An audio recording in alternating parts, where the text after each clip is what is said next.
வணக்கம் ஃப்ரெண்ட்ஸ். நாட்டுக்கோழி எப்போ கொத்தி கொள்ளும் அப்படின்னு பார்த்தீங்கன்னா, அது வயிற்றுக்கு தீவனம் இல்லாதப்போ தான் அந்த மாதிரி அதிகமாக கொத்தி கொள்ளும்.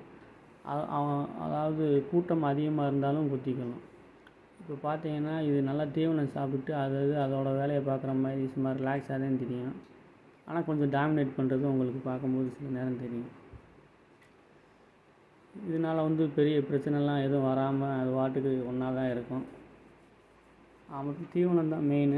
அதுக்கடுத்து பார்த்தீங்கன்னா, இப்போ இந்த பெரிய கோழி போனாலும் டாமினேட் பண்ணி சின்ன கோழி பயந்துட்டு வெளியில் வரும். அவ்வளோதான். தவிர மற்றபடி விரட்டி கொத்துறது, ரத்தம் வர அந்த மாதிரிலாம் எந்த பிரச்சனையும் வராது. அதோட வேலையை அது பாட்டுக்கு பார்க்கணும். ஆனால் வெயிலுக்கு பார்த்தீங்கன்னா, இந்த மாதிரி ஒவ்வொரு இடத்த பிடிச்சி ஒவ்வொரு மூலையில் பிடிச்சி நின்றுக்கும். இந்த சின்ன கோழி குஞ்சுகளை இந்த மாதிரி 1 மாத கோழி வெளியில் விட்டு தான் வளர்ப்பேன். அதுக்குள்ளேயும் பார்த்திங்கன்னா ஒற்றுமையாக தான் இருக்கும். பெருசாகும்போது தான் அந்த டாமினேட் ப்ராப்ளம் அதிகமாக வரும். மற்றபடி எந்த ஒரு ப்ராப்ளமும் வராது. தீவனம் தான் இதுக்கு மெயின். தீவனம் வயிற்றுக்கு கொடுத்துடணும். வேறு எதுவும் பிரச்சனை வராது.